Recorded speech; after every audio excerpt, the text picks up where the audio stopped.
لله رب العالمين له النعمة وله الفضل وله الثناء حسن صلوات الله البركة والملائكة المقربين على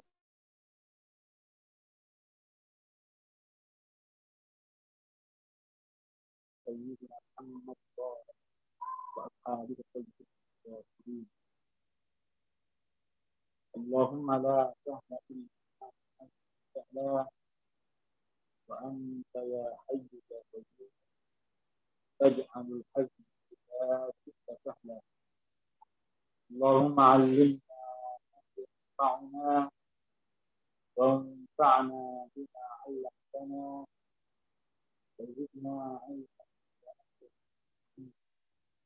اللهم ارزقنا الإخلاص في النية والقول والعمل ونعوذ بك من حال أهل.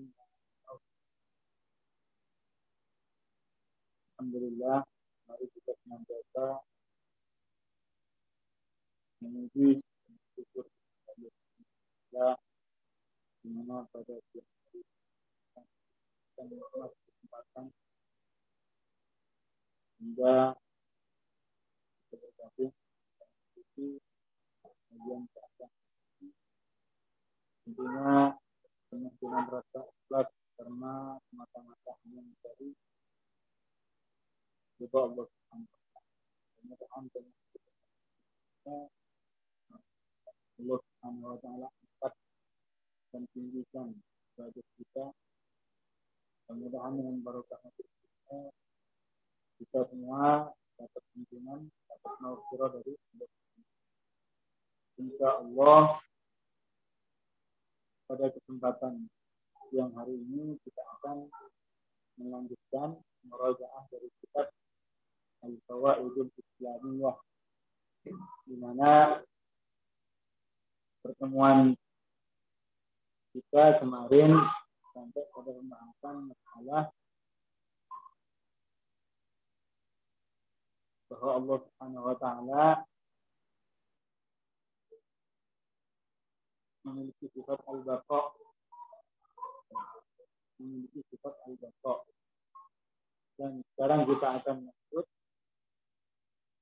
tentang sifat, tentang pembahasan dalil bahwa Allah itu pasti berbeda dengan makhluknya. Jadi kita akan membahas sekarang. Jadi sekarang kita akan membahas tentang dalil yang menunjukkan bahwa Allah itu pasti bersifat mukhalafah lil hawadits, berbeda dengan makhluknya. Namun sebelum kita melanjutkan, kita mundur sedikit, kita murojaah ke bahasan sebelumnya sedikit, yaitu masalah daur dan tasalsul, ya, supaya kita semakin ingat, supaya kita semakin paham tentang masalah apa itu tasalsul, apa itu daur. Apa itu daur, apa itu tasalsul? Agak sedikit memiliki kemiripan. Tasalsul itu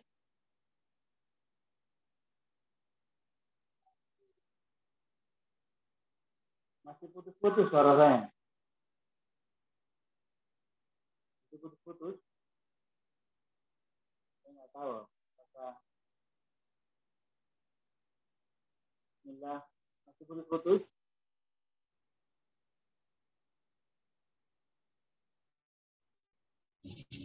Masih putus-putus? Apa sudah jelas suara saya?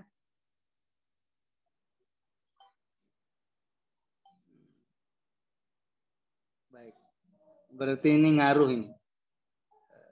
Apa? Mic kecil ini. Speaker lupa tadi nggak dimatiin. Jadi perlu dipahami terlebih dahulu sebelum kita melanjutkan ke masalah apa itu daur, apa itu tasalsul. At-tasalsul dan ad-daur itu memiliki kesamaan, ada kemiripan. Tasalsul itu perkara baru yang dimunculkan atau diadakan oleh perkara baru sebelumnya. Dan perkara yang sebelumnya itu perkara baru juga. Dan itu muncul karena diadakan oleh perkara baru yang sebelumnya. Ya, jadi perkara baru karena diadakan oleh perkara baru yang sebelumnya. Perkara baru yang sebelumnya karena diadakan oleh perkara baru yang sebelumnya. Terus sampai tidak ada awalannya. Ini mustahil. Kenapa para ulama menjelaskan ada yang namanya istilah daur, ada istilah tasalsul? Untuk mempertegas kepada kita bahwa yang namanya selain Allah itu pasti baru, pasti memiliki awalan. Pasti memiliki awalan. Nah, jadi apa namanya? Jadi tidak benar kalau seandainya dikatakan ini ada karena ada yang mengadakan sebelumnya. Ini ada yang sebelumnya karena diadakan oleh yang sebelumnya. Tanpa batas. Tanpa batas. Itu mustahil. Karena alam ini pasti ada permulaannya. Yang tidak ada permulaannya itu hanya satu. Yaitu Allah Subhanahu wa ta'ala. Jadi tidak akan diterima oleh akal kalau dikatakan alam ini karena tidak ada alam ini kecuali ada alam sebelumnya. Dan alam yang sebelumnya tidak ada kecuali ada alam yang sebelumnya. Sampai tidak ada batasnya. Nah, itu mustahil. Itu namanya at-tasalsul. Jadi untuk mempertegas, ulama itu memberikan istilah ad-daur at-tasalsul untuk memberikan pemahaman bahwa yang namanya selain Allah itu pasti memiliki permulaan. Alam dan isinya. Makhluk yang Allah pertama kali ciptakan adalah air. Air diciptakan tanpa ada asalnya. Adapun segala sesuatu selain air itu semuanya asalnya dari air. Tapi kalau air tanpa ada asal, min ghairi aslin. Setelah Allah menciptakan air, Allah menciptakan arasy. Setelah Allah menciptakan arasy, Allah menciptakan al-qalamul a'la. Setelah Allah menciptakan al-qalamul a'la, Allah menciptakan al-lahul mahfuz. Setelah Allah menciptakan al-lahul mahfuz, Allah menciptakan 7 lapis bumi. Setelah Allah menciptakan 7 lapis bumi, Allah menciptakan 7 lapis langit. Dan kemudian setelah itu Allah menciptakan makhluk-makhluk lainnya. Dan pada waktu asar, Allah Subhanahu wa ta'ala menciptakan Nabi Adam alaihi salam. Jadi kalau kita perhatikan itu semuanya kan memiliki permulaan karena diciptakan oleh Allah. Yang langit, yang bumi dan isinya semuanya itu ada setelah tidak ada. Memiliki permulaan.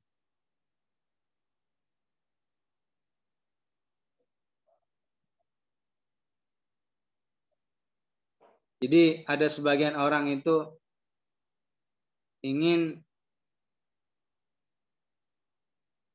mengelabuhi,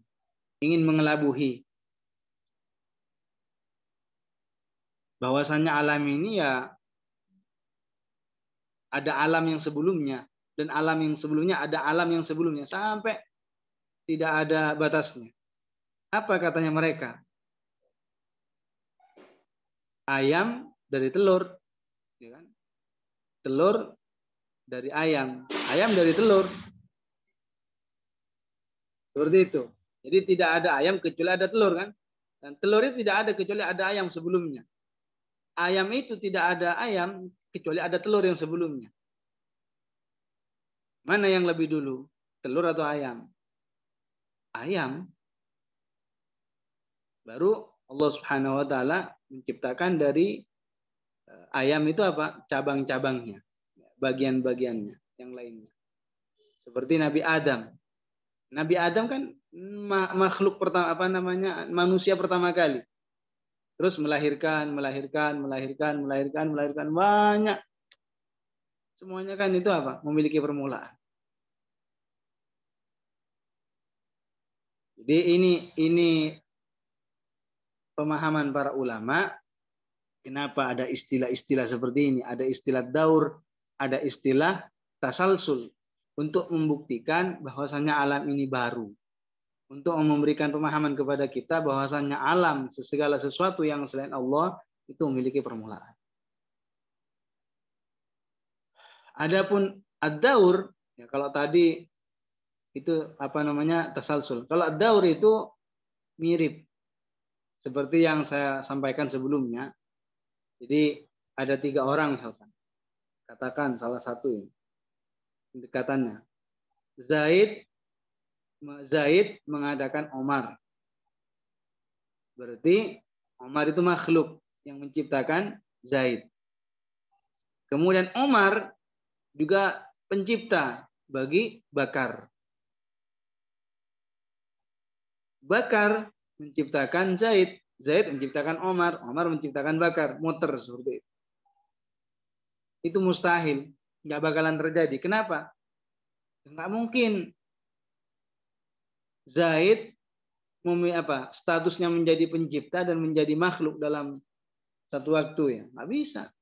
Bagaimana bisa jadi pencipta dan bisa menjadi makhluk pencipta ciptaan itu namanya daur. Zaid mengadakan Omar mengadakan Bakar mengadakan Zaid. Nah, itu mustahil. Itu mustahil.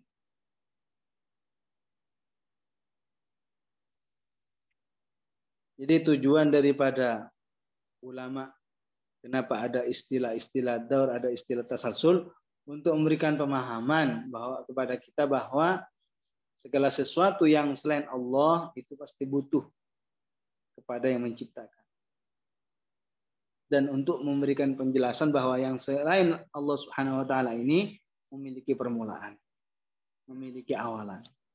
Yang tidak memiliki permulaan, yang tidak memiliki awalan itu hanya Allah saja. Adapun selain Allah Subhanahu wa taala itu pasti membutuhkan kepada yang lain. Nah, sekarang kita akan lanjut tentang tentang dalil yang menunjukkan bahwa Allah itu bersifat mukhalafatuhu lil hawadits. Qala al-muallif rahimahullah wa amma burhanu wujubi mukhalafatihi ta'ala lil hawadits. Adapun dalil wajibnya bahwa Allah Subhanahu wa taala bersifat berbeda lil hawadits terhadap makhluk-makhluknya. Jadi dalil yang menunjukkan bahwa Allah itu pasti beda dengan makhluknya. Apa dalilnya?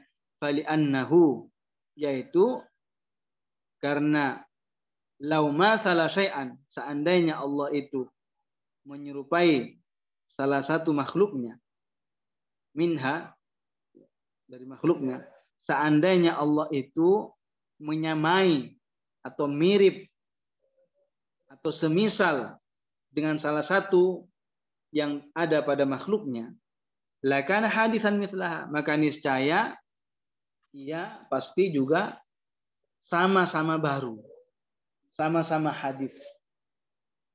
Wadzalika muhal, dan yang demikian itu pasti muhal, mustahil, tidak diterima oleh akal. Kenapa? Lima arafta, karena penjelasan yang telah engkau ketahui qablu, sebelumnya. Apa itu penjelasan sebelumnya? Min wujubi qidamihi ta'ala wa baqaihi, dari wajibnya atau pastinya bahwa Allah bersifat qidam, tidak bermula, wa baqaihi, dan sifat baqa dan tidak berakhiran. Kalau seandainya Allah sama dengan kita, kalau seandainya sama dengan makhluknya, berarti kan sama-sama baru. Sama-sama termasuk sesuatu yang muncul dari tadinya tidak menjadi ada, padahal kita tahu sebelumnya bahwa Allah itu tidak bermula. Gitu loh. Jadi sebelumnya kita sudah bahas Allah punya sifat qidam, tidak ada permulaannya. Allah punya sifat baqa, Allah tidak ada batas akhirannya. Nah, seandainya Allah Subhanahu wa taala itu memiliki sifat yang sama dengan makhluknya, berarti kan sama-sama baru. Sedangkan perkara baru itu mustahil, muhal. Baru itu apa artinya? Berubah. Ada setelah tidak ada. Itu namanya baru. Mustahil. Perkara baru, sifat yang menunjukkan baru, ya, itu mustahil terjadi bagi Allah Subhanahu wa taala. Kenapa? Karena Allah bersifat al-qidam, tidak bermula. Sedangkan makhluk itu pasti bermula. Makhluk itu pasti memiliki permulaan. Dan Allah bersifat al-baqa, Allah kekal. Allah selama-lamanya kekal. Sedangkan makhluk itu apa? Tidak akan kekal. Tidak akan kekal. Jadi ini dalil secara akal. Ini dalil secara akli, rasional. Jadi seandainya Allah Subhanahu wa taala menyerupai salah satu yang ada di antara makhluknya, maka apa yang terjadi bagi makhluknya pun boleh sah-sah saja juga terjadi bagi Allah Subhanahu wa taala. Jadi seandainya Allah menyerupai salah satu makhluknya, maka pasti apa yang terjadi bagi makhluk pun akan juga terjadi bagi Allah.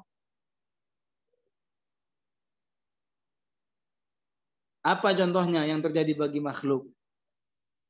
Seperti perubahan, adanya perubahan. Ya. Lemah, makhluk kan lemah. Seandainya Allah sama dengan kita, berarti juga apa? Akan Allah terkena yang namanya sifat al-ajiz, itu lemah, tidak sempurna, tidak berkuasa, dan juga kesehatan dan juga rasa sakit. Ya, seandainya Allah menyerupai kita, berarti apa yang menimpa terhadap kita, kayak seperti sakit, kayak seperti sehat, berarti akan menimpa kepada Allah Subhanahu wa taala, dan itu mustahil. Dan seandainya terjadi apa yang terjadi bagi makhluk itu, seandainya apa yang terjadi bagi makhluk itu terjadi bagi Allah Subhanahu wa taala, maka berarti Allah itu butuh terhadap yang merubahnya. Merubah dari satu keadaan yang lain. Padahal yang membutuhkan kepada yang lainnya itu tidak layak dijadikan Tuhan. Jadi sesuatu yang membutuhkan kepada selainnya itu tidak layak dijadikan Tuhan.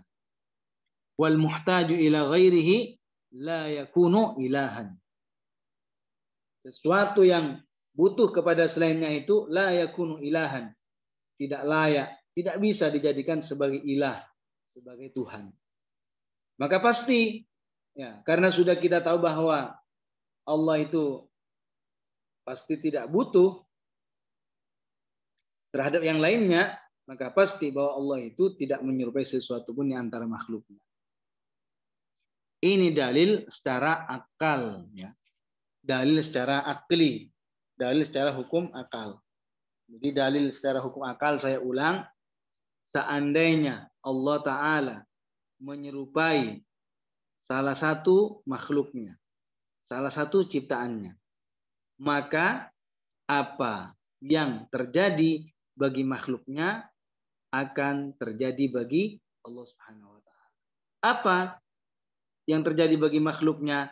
Seperti perubahan, ya, ketidakadanya kemampuan, sehat, rasa sakit, berpindah, berubah, berbentuk, bertempat. Seandainya Allah menyerupai makhluknya, berarti apa-apa yang terjadi bagi makhluk pun juga akan terjadi bagi Allah Subhanahu wa taala. Karena kita sudah tahu bahwa Allah itu berbeda dengan makhluknya, nah berarti apa yang terjadi bagi makhluk tidak akan terjadi bagi Allah Subhanahu wa taala. Tidak akan terjadi. Kenapa? Karena seandainya apa yang terjadi bagi makhluk itu akan terjadi bagi Allah, berarti Allah itu butuh kepada yang merubahnya, yang merubah-rubah dari satu keadaan yang lainnya.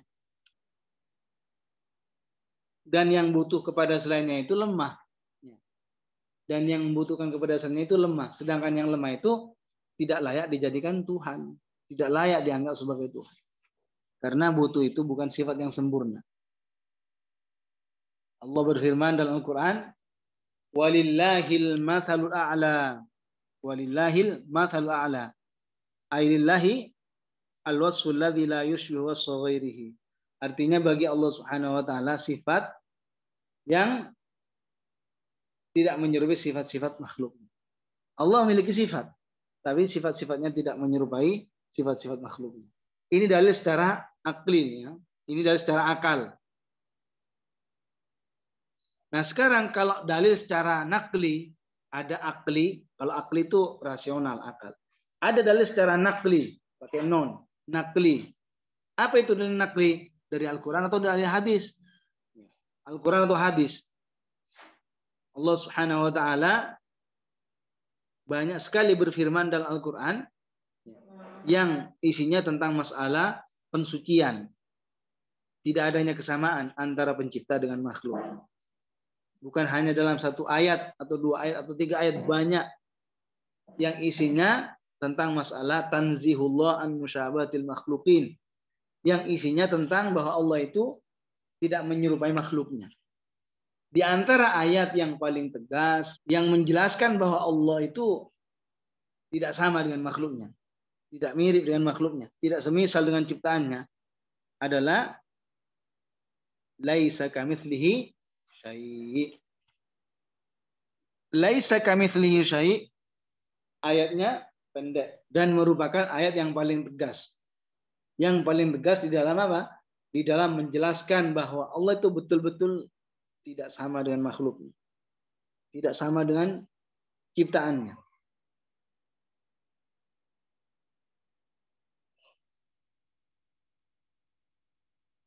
Para ulama ahli bahasa mengatakan, para ulama ahli bahasa Arab mengatakan, idza waqa'atin nakiratu fi siyaqin nafi, apabila ada isim nakirah jatuh pada susunan nafi. Jatuh pada susunan nafi. Maka menunjukkan faedah atau kegunaan umum secara keseluruhan. Umum secara keseluruhan. Artinya bagaimana? Artinya sama sekali tidak ada sesuatu pun yang sama dengan Allah, dan Allah Subhanahu wa taala sama sekali tidak menyerupai sesuatu pun di antara makhluk. Jadi ayat laisa kamitslihi syai' ini satu-satunya ayat yang paling tegas, paling lugas, paling jelas bahwa Allah tidak ada persamaan. Tidak ada semisal, tidak ada persamaan. Tidak ada yang sama baik zatnya, sifat dan perbuatannya. Kemudian kamitslihi, kafnya itu semakin memberikan makna yang lebih kuat lagi.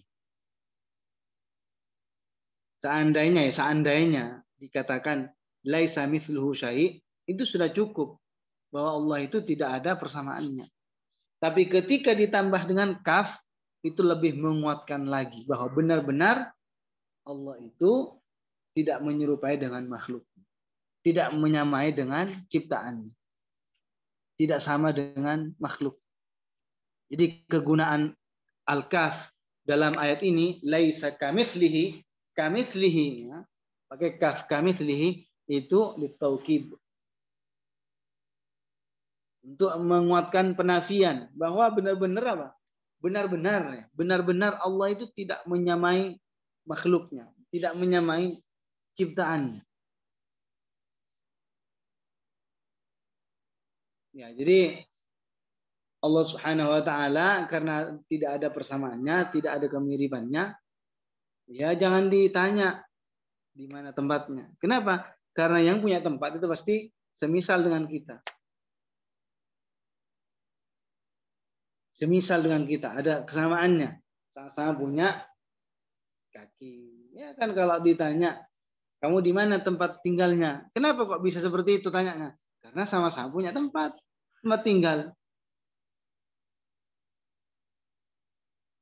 Tapi karena Allah tidak punya tempat, tidak diliputi oleh arah, tidak di salah satu arah atau di udara atau di mana-mana. Karena tidak ada tempatnya, maka aneh bagi yang tanya di mana tempatnya. Karena memang tidak disifati dengan bertempat. Kalau memang tidak disifati dengan bertempat, masa itu menjadi ketidaksempurnaan atas sifat Allah Subhanahu wa taala.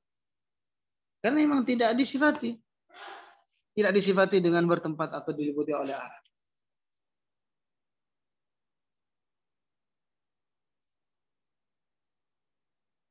Al-Imam An-Nawawi Al-Bantani, Al-Imam An-Nawawi Al-Bantani mengatakan orang yang meninggalkan 4 pertanyaan itu akan menjadi sempurna imannya.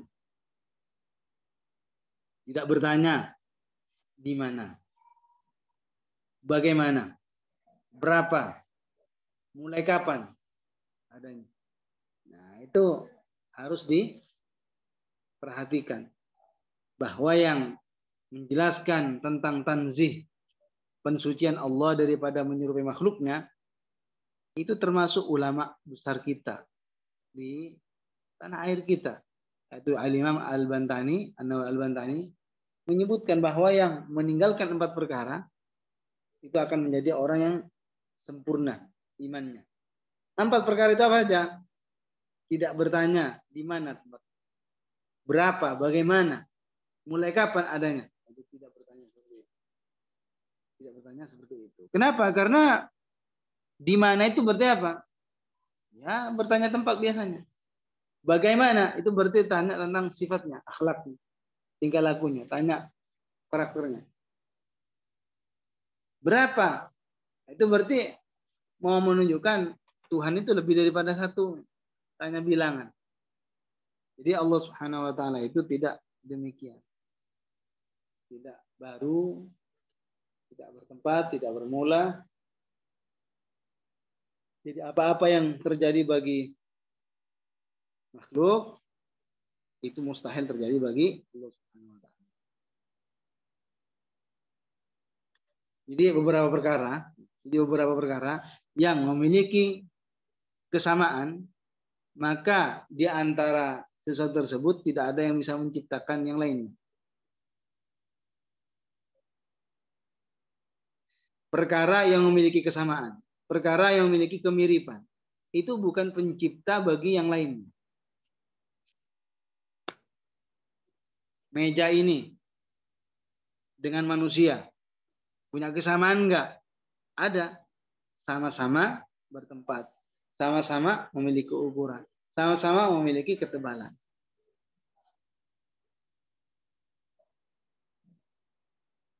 Dan tidak diterima oleh akal kalau dikatakan ini meja ini menciptakan meja yang satunya menciptakan yang lainnya. Itu enggak diterima oleh akal.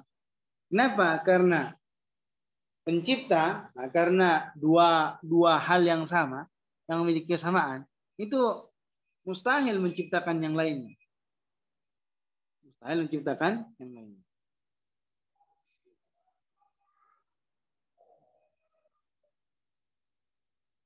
Jadi Allah Subhanahu wa taala tidak menyerupai sama sekali bil marrah. Sama sekali Allah Subhanahu wa taala tidak menyerupai, tidak menyamai makhluk. Seperti yang saya sebutkan dalilnya, laisa kamitslihi syai'. Allah tidak menyerupai sesuatu pun di antara makhluk.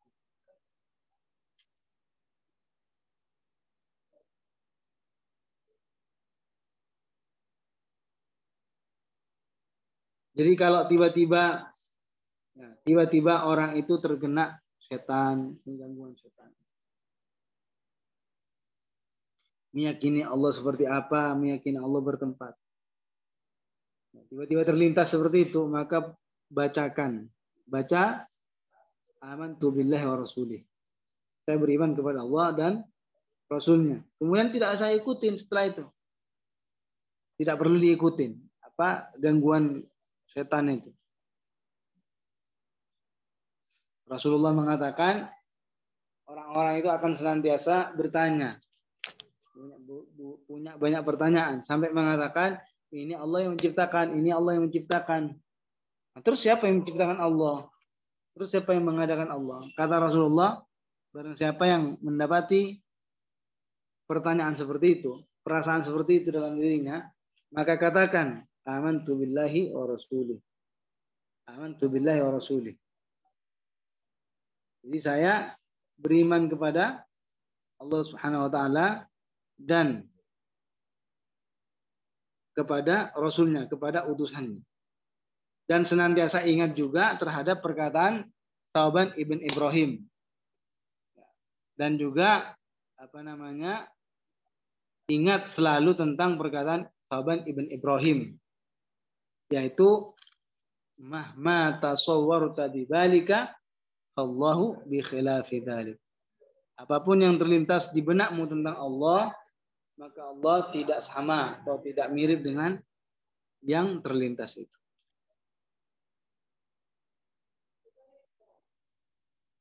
Fali'annahu law mathala syai'an minha lakana hadithan mithlaha. Karena sesungguhnya apabila Allah menyamai salah satu di antara makhluknya, lakana hadithan mithlaha, maka pasti berarti Allah itu adalah perkara yang baru. Wa dzalika muhal, dan itu mustahil. Kenapa? Lima arafta min qabl. Karena telah engkau ketahui penjelasan yang sebelumnya min yujubi qidamihi ta'ala, dari tentang sifat wajibnya, dari tentang sifatnya wajibnya qidamnya Allah, dari berupa bahwa Allah Ta'ala bersifat al-qidam. Fa baqaihi, dan juga apa? Sifat baqanya Allah Subhanahu wa taala. Ya, jadi seandainya Allah Subhanahu wa taala itu sama dengan kita, memiliki kemiripan dengan makhluknya, maka berarti sama-sama baru, sama-sama hadis, sama-sama sesuatu yang muncul dari tadinya tidak ada lalu menjadi ada, dan itu mustahil. Kenapa? Karena Allah memiliki sifat qidam, tidak bermula. Allah memiliki sifat al-baqa, Allah kekal. Wa amma burhanu wujubi qiyamihi ta'ala binafsihi. Nah, sekarang sifat qiyamuhu binafsihi. Apa dalil ya? Apa dalil bahwasannya Allah itu memiliki sifat qiyamuhu binafsihi? Wa amma burhanu wujubi qidamihi ta'ala binafsihi. Adapun dalil bahwa Allah itu bersifat qiyamuhu binafsihi, tidak membutuhkan kepada selainnya. Fali'annahu ta'ala law ihtaja ila mahallin lakana sifatan. Karena Allah Subhanahu wa taala itu, seandainya Allah itu butuh kepada tempat, seandainya Allah itu butuh kepada tempat, satu tempat, maka lakana sifatan, maka pasti Allah itu disebut sifat. Karena sifat itu tidak bisa sendiri kecuali butuh kepada yang lainnya. Padahal kita tahu kalau Allah itu bukan sifat dan juga bukan selain sifat. Allah Subhanahu wa taala bukan sifat dan Allah juga bukan selain sifat.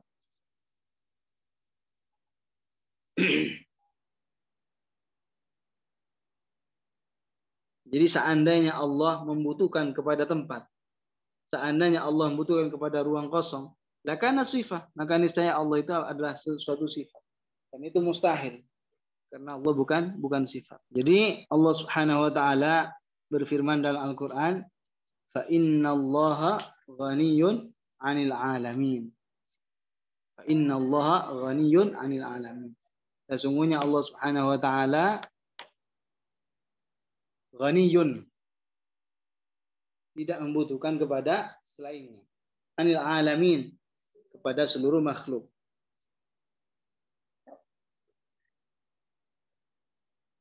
Di dalam Al-Quran, ketika disebutkan kalimat al-alamin, itu tidak selalu bermakna selain Allah.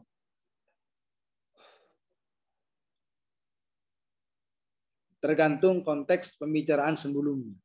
Apa pembahasan sebelumnya? Allah berfirman, liyakuna lil alamina nadhira. Liyakuna lil alamin nadhira. Nah, al-alamin di sini maknanya adalah manusia, jin, manusia, jin, itu. Liyakuna lil alamina nadhira. Artinya apa? Rasulullah itu diutus kepada bangsa jin dan juga kepada bangsa manusia sebagai nabi yang membawa peringatan dan kabar gembira. Nadhira, berikan peringatan. Orang yang tidak mau beriman, ya, yang tidak mengimani kepada Allah, tidak taat kepada perintahnya, dimasukkan ke neraka. Peringatan.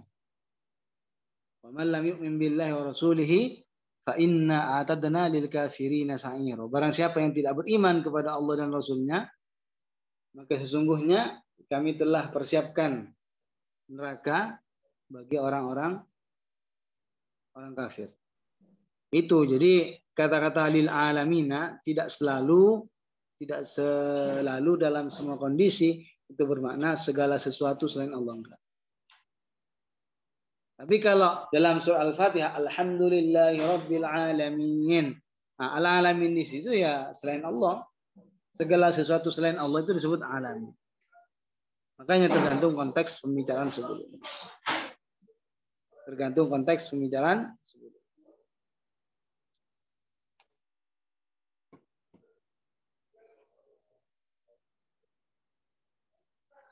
Orang yang meyakini bahwa Allah di langit untuk mematahkan, untuk memperjelas kepada orang itu bahwa keyakinan ini tidak sesuai, gampang. Kalau ada orang meyakini Allah di atas langit, kita tanya, langit itu makhluk atau bukan? Dia tidak akan berani mengatakan bukan makhluk. Pasti dia akan mengatakan langit namanya langit itu pasti makhluk. Tanya lagi, apakah Allah butuh kepada makhluknya? Kalau enggak, ya berarti sama dengan kita keyakinannya. Sama-sama meyakini Allah tidak butuh kepada makhluknya. Tapi kalau seandainya bilang enggak, tapi tetap meyakini Allah di atas langit, itu enggak masuk akal. Kalau menetapkan Allah di atas langit, berarti kan butuh kepada langit untuk ditempatin. Seandainya dia meyakini Allah tidak butuh kepada makhluknya, tapi Allah ada di langit, itu menabrak omongannya sendiri gitu. Kenapa? Karena ketika meyakini Allah di atas langit, ya berarti otomatis Allah butuh kepada langit. Sedangkan Allah Subhanahu wa taala tidak butuh kepada makhluknya. Kalau seandainya butuh kepada makhluknya, jawabannya seandainya bilang butuh kepada makhluknya, ya berarti mendustakan Al-Qur'an. Mendustakan Al-Qur'an. Allah terang-terang menjelaskan, mengatakan fa innallaha ghaniyyun 'anil 'alamin. Sesungguhnya Allah ghaniyyun 'anil 'alamin, tidak butuh kepada makhluk. Tidak butuh kepada alam. Sudah. Ada orang meyakini di bumi, meyakini Allah di bumi. tanya, bumi itu makhluk atau bukan? Bumi itu makhluk atau bukan? Kalau dia mengatakan bukan makhluk, nah itu terlalu parah. Kalau dia mengatakan bumi bukan makhluk, itu terlalu parah pemahamannya. Kalau dia mengatakan makhluk, ya berarti sama dengan kita. Sama-sama meyakini ya Allah tidak butuh kepada makhluknya. Allah tidak butuh kepada makhluk. Kalau dia mengatakan Allah tidak butuh kepada makhluknya, lalu dia dari sisi lain dia masih meyakini Allah di bumi gitu. Itu berarti menabrak omongannya sendiri. Dia mengatakan Allah tidak butuh kepada bumi, tapi mengatakan Allah di bumi. Itu kan membohongi dirinya sendiri gitu. Dia mengatakan Allah tidak butuh kepada bumi, lalu dia meyakini Allah di bumi bersama kita. Itu kan berarti mendustakan omongannya sendiri.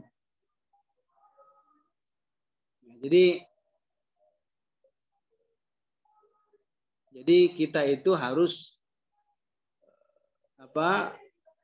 tahu bagaimana menggunakan dalil. Karena dalil itu ibarat senjata. Dalil itu ibarat senjata. Kalau tahu cara memakai senjata itu, maka tidak perlu banyak-banyak menggunakan senjata. 1 cukup, 2 cukup. Tapi kalau tidak pandai-pandai menggunakan senjata, ya nggak habis. Bisa pakai dalil akal. Ya, bisa pakai dalil akal. Jadi untuk menetapkan bahwa Allah Subhanahu wa taala pasti berbeda dengan makhluknya, pasti Allah tidak membutuhkan kepada makhluknya, sudah dijelaskan dalilnya oleh para ulama. Apa dalil akal tentang bahwa Allah itu berbeda dengan makhluknya? Apa dalil akal tentang bahwa Allah itu tidak butuh kepada selainnya? Itu sudah dijelaskan dari tadi.